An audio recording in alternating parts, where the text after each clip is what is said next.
Yeah, welcome and hello. Thank you guys for attending my talk today. I would like to share some interesting business case with you that we had like a bit more than a year ago with some very interesting customer from that we really like to work with.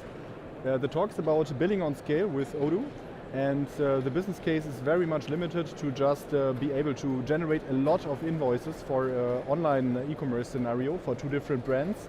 And with scale, I mean, we had to basically in a year generate millions of invoices. I think about 6 million or so was the number. And this is quite some considerable challenge with many systems are actually not able to do it in a scalable and complex manner, let's say, because there's a lot of different complexities behind this one. So my name is Lars. I'm the founder, one of the 3 founders of ruhrdot, and also the responsible for the tech in our company. And I'm involved in various projects, let's say, trying to steer everything in the right direction, and also was involved in the project at hand that I just mentioned. Let me also introduce ruhrdot as our company really quick. So ruhrdot is a consultancy company. We have basically 3 different branches that we are working in. We have one branch that is working with cloud and web development. So this means apart from our ERP and data projects, we also just develop APIs and web development in general. And we also help you to set up your cloud environments, a lot of the times obviously connected to the data and ERP projects. That brings me next to the other branch, data and analytics. In this regard, we show you how you can collect all your company's data, do some comprehensive BI and reporting based on that, and also do some advanced analytics and AI use cases with this.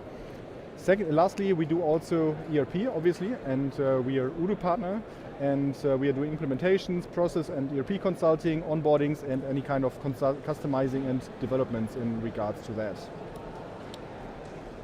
So, maybe a bit also about the Odoo expertise in our company and the focus that we have. We are working a lot with e-commerce solutions, that means shop and marketplace connectors, for example, to Shopify a lot of the times. Multi-brand setups, this means if you have, for example, some client that has not only one brand, but maybe multiple brands that need all to work from a single system, but have some distinctions and that need to work well together still. Any advanced shop configurations with high degree of automation, where a lot of the things like refund generation is automated, where you have a lot of orders, for example, and any other kinds of custom interfaces. Performance and integrations in general, trying to basically scale the system to match the different requirements of our customers, connected to different other systems that I didn't mention before, automating processes, and also integrating BI and AI applications. Lastly, a bit about the industry focus. We do a lot with shipping and logistics. We have own custom delivery carrier integrations for DHL Germany, for example, and other carriers. We do a lot of high volume processing and warehouse automation and also optimization, let's say, to help our clients to use everything efficiently. And we are generally, apart from that, focused a lot on e-commerce brands that are directly selling from their own online shops and other multi-channel scenarios, and a lot of food, beverage, and fashion as well. So let me now talk you through the customer at hand that we are talking about. It is the quality group in Germany, which has the 2 major nutritional brands, ESN and More Nutrition. And they are bringing science-backed sports and health nutrition and trying to mostly market it through their own online shops, but also obviously through secondary channels, Amazon, some other marketplaces, and maybe some B2B as well, of course. They were founded, this group was founded in 2022 and was created through a merger of ESN and More Nutrition, and then at the time of 2022 acquired by CVC Capital Partners, which is a private equity company, as a unicorn actually, and now they garnered, at the time of writing this, 1,200 employees at least, and in 2023 a revenue of almost 700 million euros. So they are basically the market leader in this kind of nutritional products in Germany. So, let me explain why we even needed this solution. So basically this company is going for a best of breed approach. So this means they are not trying to have one huge monolithic system which is doing everything, but building a lot of the things themselves, having different best of breed approach, best of breed service providers on top on that for each of the different business functionalities. And they basically had like to replace an old system that was in use for, let's say, for creating all these invoices. First of all, because of scalability issues, but also because generally the support was ending in a very short time frame, and there was not much other options they could really go for in order to have an implementation in this short time frame. So this already limited a lot, of course, of the options that would be able to scale with these amounts that we have here. Talking about the amounts, this is like one of the main challenges here. We have really extreme order volumes and peaks. In general, the peaks are so high because they are selling a lot on Instagram. They do the kind of sales actions where they have basically influencers who are holding the protein products in the camera and promoting it and the healthy lifestyle, which leads to really extreme volumes on the sales. And this, of course, causes all kinds of errors for the scalability, but also if it's not done right, this can lead to a high effort manual processes, and in general, for this specific use case, slow accounting, because everything needs to be correct before it can really go into accounting and consolidated reports. So this means we really needed in short time, a better invoicing system, and we need it fast. So what are the requirements, apart from the speed, obviously? So we need the scalability to manage the extreme volumes and peaks. As we are talking about Germany and about any kind of accounting or invoice generation, we have a lot of compliance and GDPR requirements, obviously. This in particular means very strict access controls, secure hosting, so we can basically make sure that the data is on a good side. We need to also take into account the German accounting rules of GOBD into consideration, which has very clear requirements how basically the accounting or the invoice generation has to go like. There's requirements regarding archiving of documents and so on, and not changeability, let's say, of the documents, for example. I already mentioned the time frame, and we also need a lot of process reliability. This means basically we cannot really afford any kind of major errors. We can, if we have a bug, for example, in the invoice generation, it can lead to thousands, 10,000s or even more of wrong generated invoices, and it's almost impossible to clean all this up manually, or it will cause like a huge amount of cost. So we need to really work on the stability of the system and make sure that we don't do anything wrong. Or at least when something goes wrong, then we need to understand it very clearly and be able to clean this up in a swift manner. Functional requirements, like at least some of them I would like to highlight. We need to, of course, have PDF layouts, which are different for various countries, for different languages. So that means the same brand will have different, obviously, text in the different languages.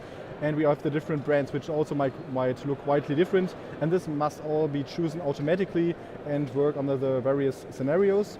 And we also need to conform to the legal requirements that are in the various countries. That means there must be required information, let's say, on it, and it needs to be reliable, that the taxes are correct and so on. Finally, we need an accounting export, because this system was mostly catered to generate the invoices, not so much for the actual accounting, which would have been a bigger project, but due to the group decisions and how the company was basically led by investors, so they wanted to have a very large and more industry standard SAP implementation at some point, but they still needed the invoices, because actually SAP was struggling at this point to get all these requirements done in this time frame, and even with the scalability, to be honest.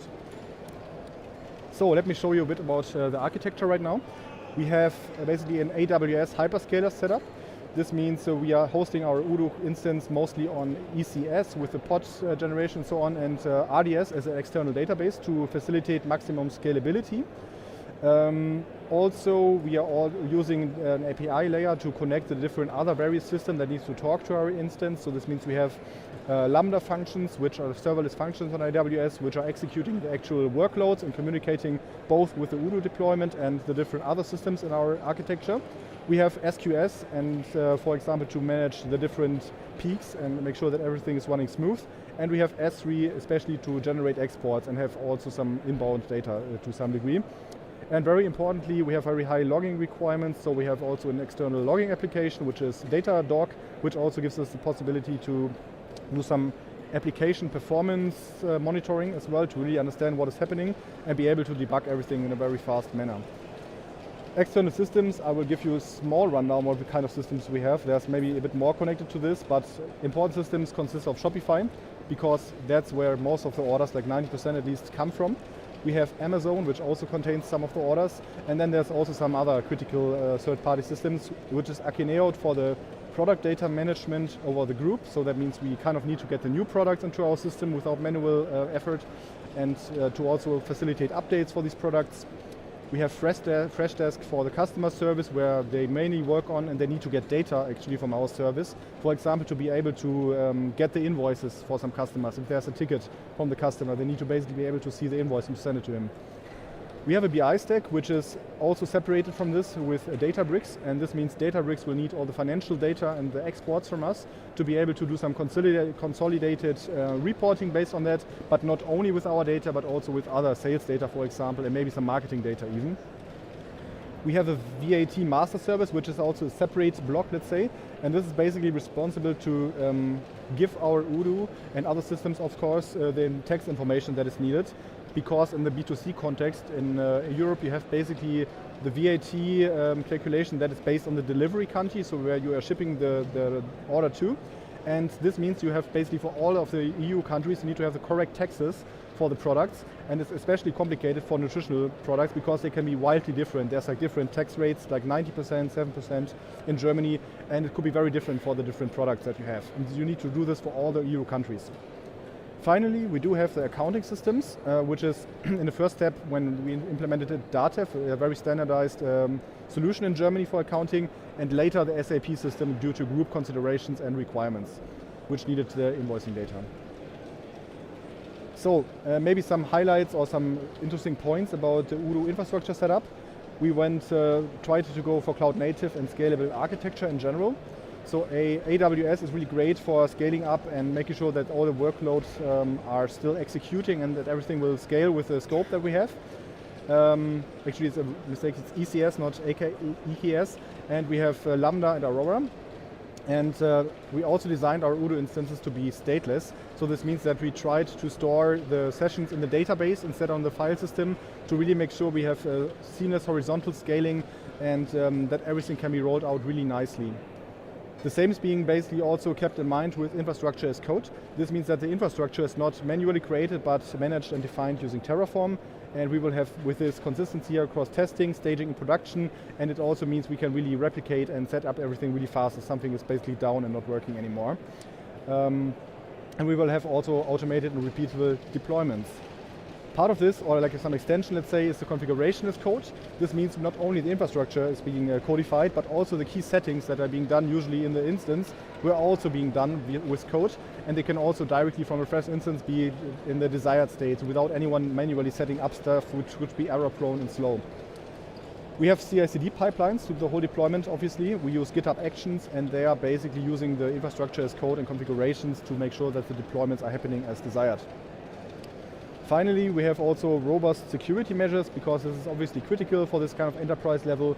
We have AWS secret managers not to store any critical secrets in Odoo directly, for example, and they are also managing the credentials for all the environments, and we have based on that, fine-grained access controls to IAM roles and security groups, and this means our data is always protected.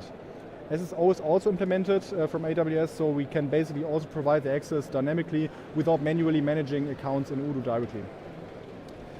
Yeah, finally, and also comprehensive monitoring and observability with the Datadog stack. We have real-time monitoring, and we can also trace stuff that is happening. We can really pinpoint any kind of performance issues and bottlenecks. We can see any kind of errors over time and really have very strong debugging capabilities with all this. Now, so this was about the infrastructure. I can also tell about the Odoo functionalities in particular a bit more. The core functionality, as I was already outlining, was the invoice and credit note generation. This is the main task of the system. We have to generate all the invoice and credit notes for all the orders for these two brands. And this needs to be very reliable, and we need to be able to trigger it from externally by the XML RPC, which is then basically triggered by a Lambda function from AWS. There's some very interesting functional requirements here as well. For example, bundle splitting is something that's not really standard. They are selling on their online shop a lot of bundles which the user can configure. He can say, for example, I want 2 protein powders with chocolate and 1 with vanilla, and then there's just a single price on it. But this is not on a text level valid, let's say, on an invoice. We need to separate this onto the different positions, and in some cases also they might have different VAT rates. So this basically needs to be calculated by the system, and we need to be creating the correct invoice based on this bundle that are sold in the shop in a more simple manner. Similarly, for the shipping cost, it's also similar. The shop system is actually not able to do it in a compliance acceptable manner. So basically Shopify can only have one tax rate that is working for the shipping, and this is not correct because you need to split the shipping cost if you have different tax rates in a single order, and we need to do this in Odoo. So also, apart from the sale data, we have payment transaction data for PayPal, for example, for Klarna and stuff. And we need to pre-match these transaction IDs with our invoices so that the accounting systems are actually able to properly do the accounting, or it will be basically not consolidated and correct later, and we will have a lot of question marks and not finalized accounting.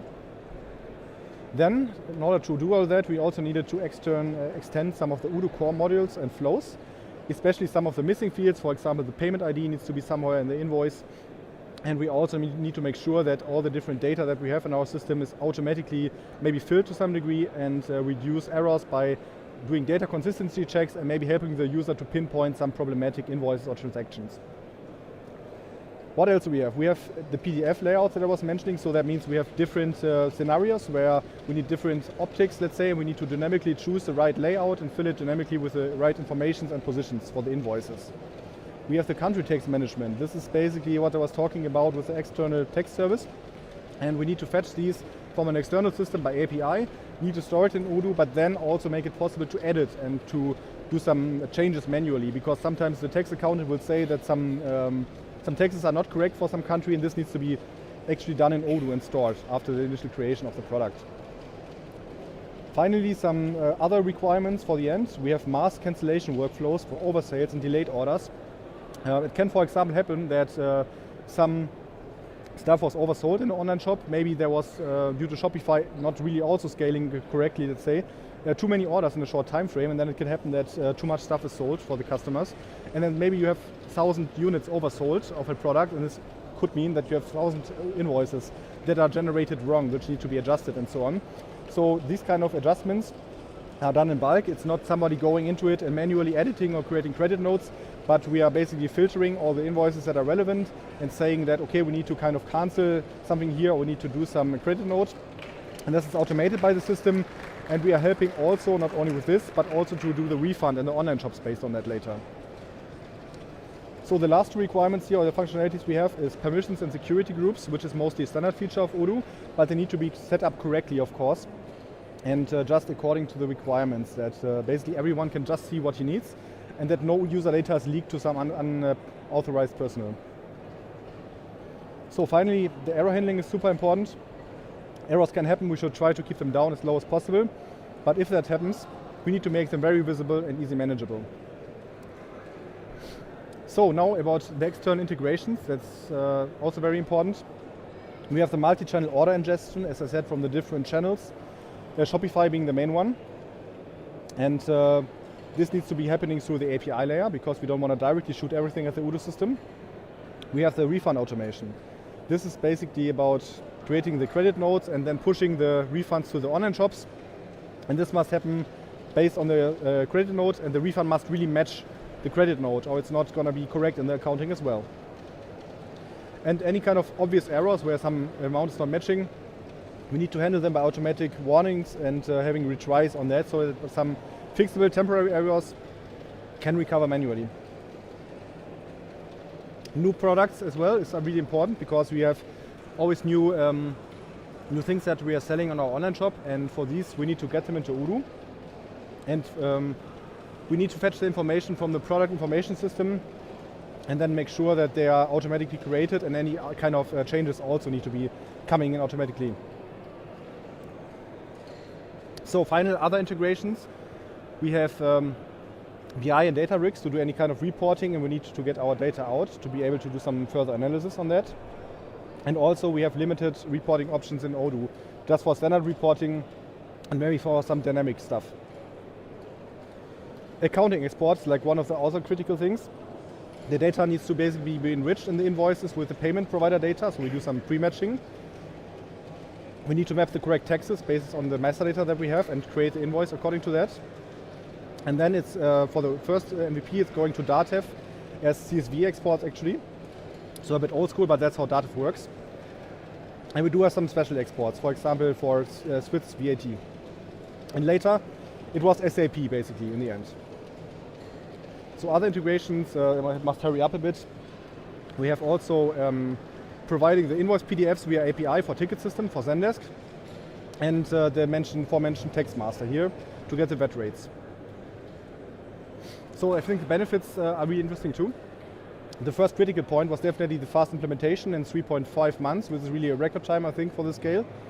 We reduced, at the same time, the manual effort by a ton, because the system was able to have less errors, to find errors before they happen, and to react on that.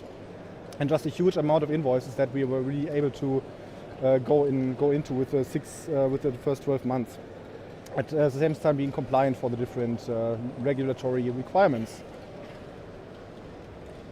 So finally, maybe before my time runs completely out, some of the lessons learned I would like to share with you. First of all, I would like to say, yeah, the fast implementation is really amazing how fast you can bring value with Odoo, and you can still build on it and do more.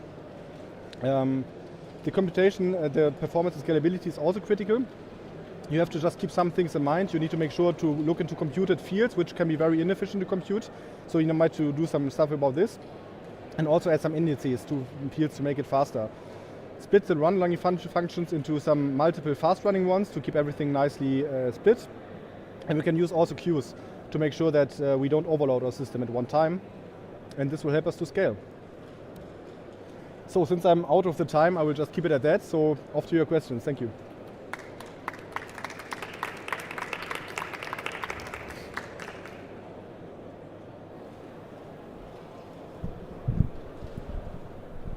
Thank you very much. It was really interesting. We have a couple of questions on the pad. So the first one is about user permissions. Mm-hmm. Is it possible to configure user groups per company in a multi-company environment? For example, accountant in company A, but read only in company B. So that's definitely possible. We didn't do it in this use case particularly, but you can definitely use the row-level security to do that. Thank you. And do you introduce custom automations and computed fields through data modules or standalone actions and fields? That's a good question. Can you repeat it, please? Do you introduce custom automations or computed fields through data modules or standalone actions? Server actions. So mostly we don't use a lot of computed fields because this causes some of the performance bottlenecks, and we try to calculate some other things like more asynchronously, separate jobs and actions. Okay, thank you. What was the reason to choose Datadog over AWS, CloudWatch, and Odoo Profiler or Odoo Logs? Yeah, that's an interesting question. Actually, I think to some degree it's company policy, to be honest. That's a very frank answer. But the standard from AWS is really great. You can do a lot with it. But in Datadog, it's just a bit easier navigatable, and you can go much more in depth without spending so much time on the investigation and really doing everything yourself, let's say. Thank you very much. And the last question is more of a compliment. Amazing project done in such a short period of time. Congratulations. Thank you, whoever did that. Thank you very much.